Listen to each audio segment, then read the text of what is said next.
ஓபிஎஸ்க்கு கதவு மூடப்பட்டது. அதிமுகவில் சேர வாய்ப்பே இல்லை. எடப்பாடி அதிரடி பேட்டி. சட்டசபை தேர்தலில் யாருடன் கூட்டணி அமைப்பது என்பது குறித்து ஓ பன்னீர்செல்வம் தனது ஆதரவாளர்களுடன் தேனி மாவட்டம் பெரியகுளம் கைலாசப்பட்டியில் ஆலோசனை நடத்தினார். அந்த ஆலோசனைக்கு பிறகு அவர் அளித்த பேட்டியில் பிரிந்து கிடக்கும் அதிமுக ஒன்றிணைய வேண்டும் என்பதே தங்களின் முதன்மை கோரிக்கை என அவர் கூறினார். கூட்டத்தில் பங்கேற்ற நிர்வாகிகள் கட்சி நலனை கருத்தில் கொண்டு அதிமுக ஒன்றிணைய வேண்டும் என்று வலியுறுத்தியதாகவும், இன்றைக்கு அதிமுக வெற்றி பெற வேண்டும் என்று டிடிவி தினகரனும் எடப்பாடி பழனிசாமியும் கூறி வருவதாகவும் ஓபிஎஸ் தெரிவித்தார். எதிரும் புதிருமாக இருந்தவர்கள் இன்று இணைந்துள்ளனர். அவர்கள் நினைத்தால் எங்களையும் இணைக்கலாம் என்றும், அப்படி நடந்தால் தேசிய ஜனநாயக கூட்டணி மாபெரும் வெற்றி பெறும் என்றும் கூறினார். மேலும் இரண்டாவது தர்ம யுத்தத்தை தொடங்குவதற்கு மனோஜ் பாண்டியன் மற்றும் வைத்திலிங்கம் தான் காரணம் என்றும், இன்றைய கூட்டத்தில் நிர்வாகிகளிடம் மனதின் குரலாக எழுதி கொடுக்க கேட்டதாகவும், அவர்கள் உங்களின் குரலாகத்தான் ஒழிப்போம் என்று உறுதியளித்ததாகவும் கூறினார். இந்த இயக்கம் தேர்தலில் போட்டியிட தொடங்கப்படவில்லை, கட்சி ஒருங்கிணைப்பதற்காக தொடங்கப்பட்டது என்றும், அதிமுகவில் இணைய தாம் தயாராக இருப்பதாகவும் டிடிவி தினகரனும் எடப்பாடி பழனிசாமியும் தயாரா என்று கேள்வி எழுப்பினார். இந்த நிலையில் ஓ பன்னீர்செல்வத்தை அதிமுகவில் இணைக்க வாய்ப்பே இல்லை என்று எடப்பாடி கே பழனிசாமி திட்டவட்டமாக அறிவித்துள்ளார். சேலம் ஓமலூரில் அவர் அளித்த பேட்டியில் ஓ பன்னீர்செல்வம் அடிப்படை உறுப்பினரிலிருந்தே நீக்கப்பட்டு விட்டார் என்றும், அதற்கான நடவடிக்கை எடுக்கப்பட்டுள்ளதாகவும் கூறினார். பொதுக்குழு கூடி எடுத்த முடிவின் அடிப்படையில் ஓ பன்னீர்செல்வம் அதிமுகவில் இருந்து நீக்கப்பட்டதாகவும், அதனால் மீண்டும் சேர்க்க வாய்ப்பே இல்லை என்றும் எடப்பாடி விளக்கினார். மேலும் இன்னும் சில கட்சிகளுடன் கூட்டணி குறித்து பேசி வருவதாகவும், அது முடிவானதும் தொகுதி பங்கீடு குறித்து பேச்சுவார்த்தை நடத்தப்படும் என்றும் தெரிவித்தார். கூட்டணி விஷயத்தில் அதிமுக திட்டமிட்டு தெளிவாக செயல்பட்டு வருவதாகவும் எடப்பாடி கே பழனிசாமி கூறினார்.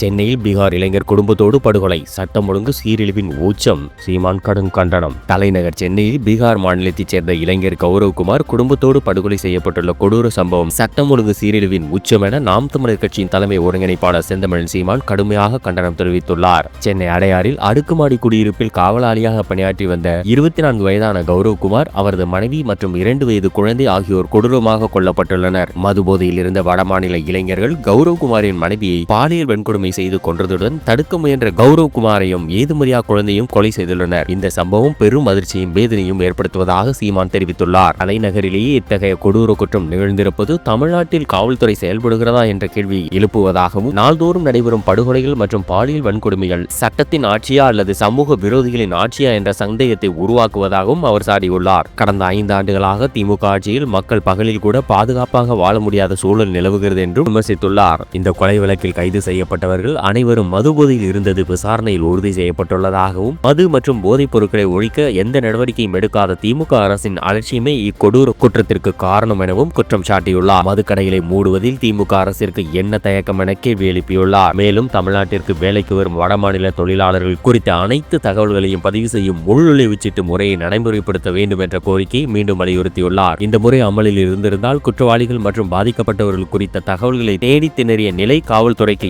ஏற்பட்டிருக்காது என்றும் கூறியுள்ளார். போதைப் பொருள் விற்பனை, கொடூர கொலைகள் மற்றும் பாலியல் வன்கொடுமைகளை தடுக்க எந்த நடவடிக்கையும் எடுக்காத திமுக அரசின் அலட்சியம் மேலும் எத்தனை உயிர்களை பலி வாங்க போகிறதோ என்ற அச்சத்தில் மக்கள் இருப்பதாகவும், திமுக அரசை அகற்றி நல்ல ஆட்சியை நிறுவுவது மட்டுமே தமிழ்நாட்டு மக்கள் நிம்மதியாகவும் பாதுகாப்பாகவும் வாழ ஒரே வழி எனவும் சீமான் தெரிவித்துள்ளார். இறுதியாக இந்த கொடூர கொலை குற்றத்தில் தொடர்புடைய அனைவரையும் கண்டறிந்து சட்டத்தின் மூலம் கடும் தண்டனை பெற்றுத்தர வேண்டும் என தமிழ்நாடு அரசை அவர் வலியுறுத்தியுள்ளார். எடப்பாடி பழனிசாமியின் துரோகம் சீன பெருஞ்சுவரை போன்றது. முதல்வர் ஸ்டாலின் கடும் தாக்கு. கும்பகோணத்தில் நடைபெற்ற இந்தியன் யூனியன் முஸ்லிம் லீக் மஹல்லா ஜமாத் ஒருங்கிணைப்பு மாநில மாநாட்டில் கலந்து கொண்ட முதல்வர் மு க ஸ்டாலின் எடப்பாடி பழனிசாமி மீது கடுமையான விமர்சனங்களை முன்வைத்துள்ளார். இஸ்லாமிய மக்கள் எதிர்கொள்ளும் அச்சுறுத்தல்கள் அனைவருக்கும் தெரிந்தவை என்றும், இஸ்லாமியர்களுக்கு பாதுகாப்பான மாநிலம் தமிழகம் என்றும் அவர் கூறினார். திமுக தான் சிறுபான்மை மக்களை காக்கும் காவல் அரண் என்றும், அதனால்தான் தமிழ்நாட்டில் கும்பல் வன்முறை தலையெடுக்காமல் உள்ளது என்றும் தெரிவித்தார். இந்த அமைதி சூழல் சிலரின் கண்களை உறுத்துகிறது என்றும், தமிழகத்தை குழப்பத்தில் தள்ளும் அவர்களின் ராஜதந்திரங்கள் தொடர்ந்து தோல்வியடைந்து வருகின்றன என்றும் ஸ்டாலின் குற்றம் சாட்டினார். சிபிஐ, இடி, ஐடி போன்ற அமைப்புகளை பயன்படுத்தி மிரட்டி கூட்டணிகளை உருவாக்கி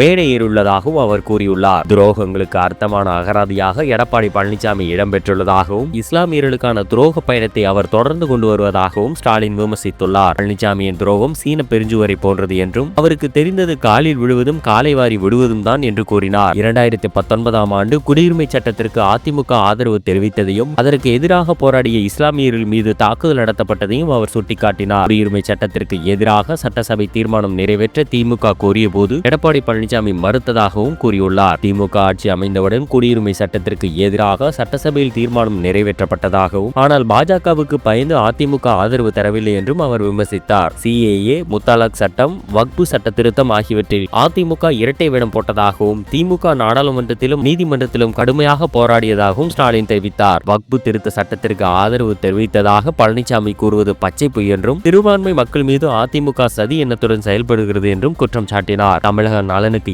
எதிராக உள்ள பிரதமர் மோடிக்கும் தமிழகத்திற்கும் நடக்க உள்ள தேர்தல் இது என்று கூறிய ஸ்டாலின், பாஜக கூட்டணி ஆட்சிக்கு வந்தால் தமிழக வளர்ச்சி நாசமாகும் என்றும், அதை தடுக்க திமுக கூட்டணிக்கே துணிச்சலும் தைரியமும் உள்ளது என்றும் வலியுறுத்தினார்.